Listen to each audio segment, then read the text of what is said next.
I'm Sarah, co-founder and executive director of Office Moms and Dads. What does anti-bias and anti-racism have to do with our work in child welfare?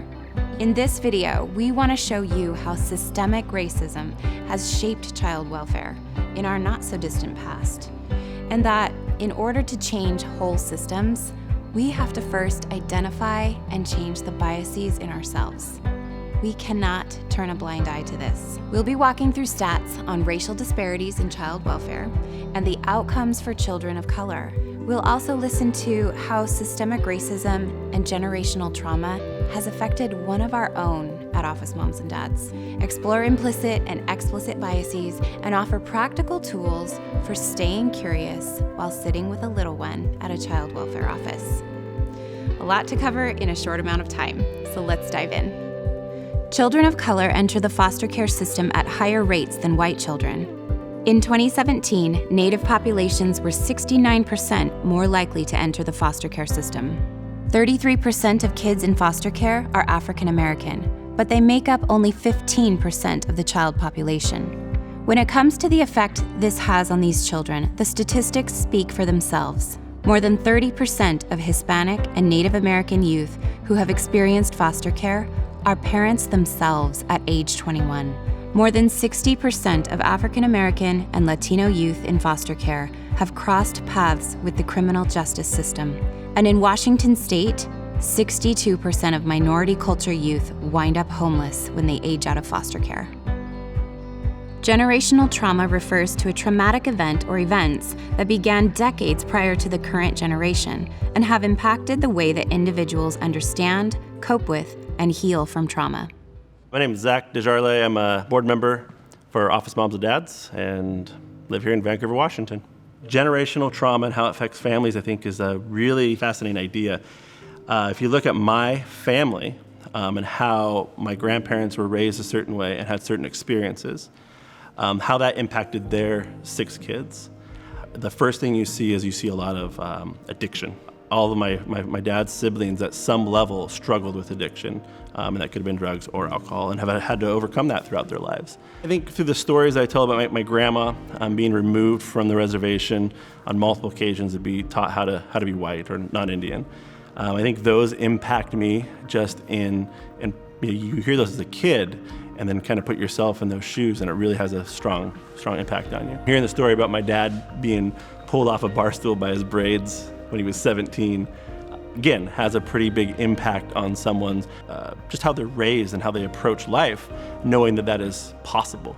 There's a study that a friend sent me recently that kind of talks about the differences between natives or Indians that were put into schools to de-Indianize themselves. The study follows those kids and those grandkids and compared them to a control group that didn't go to those type of schools. And the study shows that those kids that did go to those schools were, lots more trauma, a lot more suicide rates, difficulties in learning. So those types of things came out of that behavior and started to impact not only the generation below those people, but their grandchildren as well.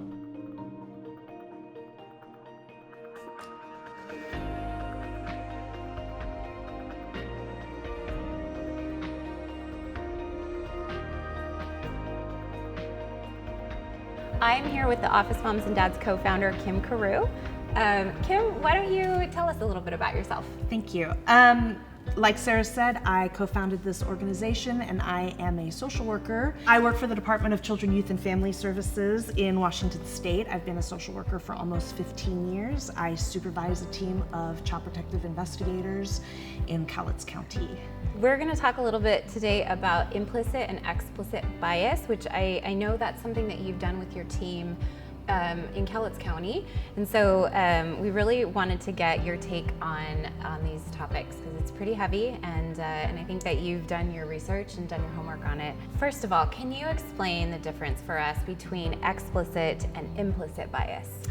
Sure. So the easiest way to explain it is that explicit is something that you can see, that you can hear, and implicit is more subconscious. So our experience with bias is mostly recognized as an explicit bias. For example, we can recognize when bias occurs. Implicit bias is the bias that we don't see happening, that happens within ourselves. It's a challenging topic to discuss, but recognizing that bias is a human trait. Every single human has it. And that your bias is based on your background, your experiences in life, where you came from and how you were raised. So there's a lot of things in your world that has impacted the way that you perceive other people in the world. Yeah, and in my research, I've also heard it called unconscious bias.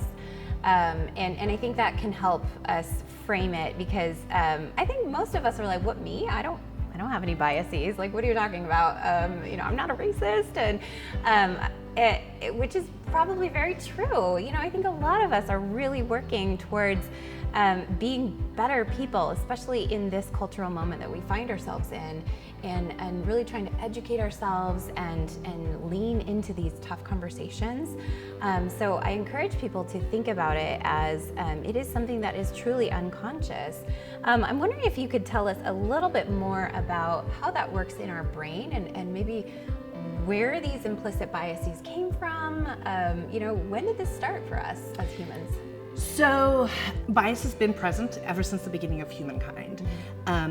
There have been different times in our development as humans where biases were really important. Sometimes biases keep us safe. Sometimes biases keep us away from things that we should stay away from. The concept that it is subconscious is very real. And I think a lot of people struggle with that. Like you said, I could speak to my own experience as a social worker, especially going through what our country is going through right now. I have been doing a lot of work on my own self. So what most people don't know about me is that I come from a different country. And I was born and raised in South Africa, which is a third world country that was colonialized. During my time growing up there, I lived under what's called apartheid. And apartheid essentially is legal racism. I grew up in segregation. I grew up in a world where, because of the color of my skin, I was more important than somebody else. Now, I was also raised by staunch liberals who went very much against that grain. However, because of the social construct of what I was raised in and everything around me, that created an implicit bias in myself. Now, I have immigrated to this country, I have assimilated to this culture, I have been educated in diversity and cultural studies, I'm a social worker, I fight for social justice. And 5 years ago, I would have laughed at you if you would have told me that I had any kind of implicit bias. But recognizing the little things that have changed the way that I think because of my upbringing and because of where I come from. And most people's perception of their world and the lens in which they look at the world is based and formed by their upbringing. Your family is always going to be your first educator. You are going to learn things that your family generationally practices. You're going to learn things and live the life around what your cultural society has formed. And so because of that, the work that I've had to do is to recognize and accept that I have an implicit bias, because every single person has it. And I think where the work begins is when you start accepting that you yourself have this within you. And it doesn't always have to be a negative thing, but it's something that we need to look at and have insight on. Yes, and so often we come by them so innocently, like you said, in your upbringing and things that you have no control over, and they're not necessarily negative biases either. So can you tell us, for the people listening at home, can you tell us, where do we go to start this work? So there's a number of ways that you can start this work on your own to build your insight. However, that's a really challenging thing to start with. So one of the great tools that I've come across is Harvard has a test. Harvard University. Harvard University has a test that they've created, and it's an implicit bias test. And you can it's free. I think it takes about 10 to 15 minutes. It's completely confidential. You don't have to sign up or join anything. And you can actually choose which area of implicit bias you want to do your test in. What do you mean? So like you can choose, you want to do implicit bias around LGBTQ or around racism or around socioeconomic issues, around people that come from different countries or different cultures, gender-based, education-based. There's all kinds of implicit biases out there. And so you can pick which area you want to do your test in. Yeah, because even though we're talking about race here on this forum, there's so many other areas that we can also explore just to be better humans. Yes. Right? Yes. Okay. And so after we've taken this test and explored these topics for ourselves, what do we do with this information? So I think the hardest thing is to talk about it. I think the hardest thing is to be able to have a conversation and not hold the shame and the guilt that comes with recognizing that you have an implicit bias. Because even the most marginalized people have implicit biases. So, being vulnerable in that moment and recognizing and accepting that you have this is where the work starts to begin, because then you can start changing the way that you think. Awesome. Okay. How might this apply to us as volunteers with this organization? So there's a lot of bias around what happens to people and what people have been through. And coming from the perspective of working for my department and seeing a greater picture of what occurs in our state around child welfare, there's definitely a disproportionality of children of color coming into foster care. And our agency does a lot of work around recognizing that disproportionality and the systemic racism that has occurred that has impacted our families. Definitely a bias would be coming in and seeing a child that has been through something and having the judgment of how this child has been raised or where this child came from or why this child has come into foster care. Sure. So it's a tendency of being human to assume that this child is here because of this, and we just explored intergenerational trauma and things that families really have no control over, and that's just one example. I'm wondering why, if you can speak to a little bit more about why social workers and volunteers need to be aware of their own biases. It's really important for us to recognize what our values are and what we place our values on. So the families that we work with come from a huge range of experiences and their own traumas and things that happen to them. And social workers come into this role with this perception of what good parenting looks like. Okay.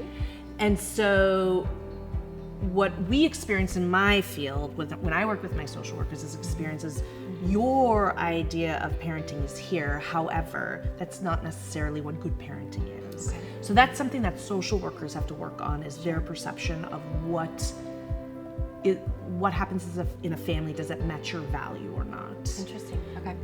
As far as volunteers, is recognizing that children come out of all kinds of experiences and recognizing that they are individual people and not a part of a group that has values placed on it. Okay. Yeah. Oh, I love that idea of humanizing the kids that we work with, not seeing them as a victim necessarily, or, that poor child or whatever, but really just seeing them as a human, And I think what's really important is to be curious. Oh, okay. And to ask questions, because I know, coming from a different country and a different culture, although I look Western American, I don't have any of those values and cultural traits in my own family. Sure. And so I know that I like it when people ask me about my culture and where I come from, as opposed to putting on a value. I have many examples of people who think about what it's like to live in Africa and make some pretty interesting statements instead of just asking. Yeah. And so one of the things that I've done at work with the department is work on a campaign called Just Ask. Okay. And it's around being curious instead of creating a perception. or your own assumption. Yeah. And so we live in a world where the color of your skin does not necessarily align with what people's perception of a culture should be, right? Sure. Mm-hmm. So you may not have the skin tone that an African American person may be expected to have. Yeah. That does not mean that you don't share those cultural traits. Okay. So instead of making an assumption, we're just going to be curious and ask, tell me about you and your family. Well, thank you. Thank you so much for listening. Thank you so much for being here. We appreciate your perspective and all of your expertise on this topic. And we're going to move into our practical tips section, which is always fun. And yeah, thanks again. Thank you.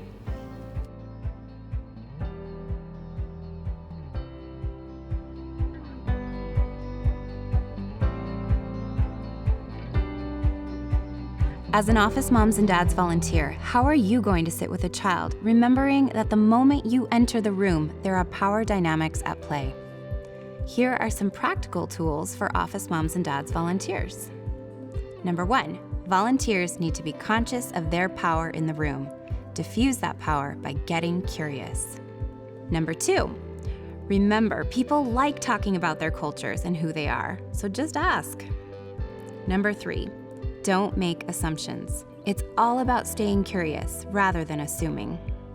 When sitting with a child, here are some questions you can start with. How does your family celebrate holidays, birthdays, etc.? What do you want me to call you? Your skin is different than mine. What do you call your skin color? Or for children 10 and up, how do you identify culturally? Brené Brown says, "It is only when diverse perspectives are included, respected, and valued that we can start to get a full picture of the world, who we serve, what they need, and how to successfully meet people where they are." That is our hope for every volunteer at Office Moms and Dads, that we're able to serve and meet foster kids right where they are. Because if we're going to change the system, it has to start with us. Thank you for joining us as we continue to learn and grow when it comes to anti-racism and anti-bias. Stay curious, my friends.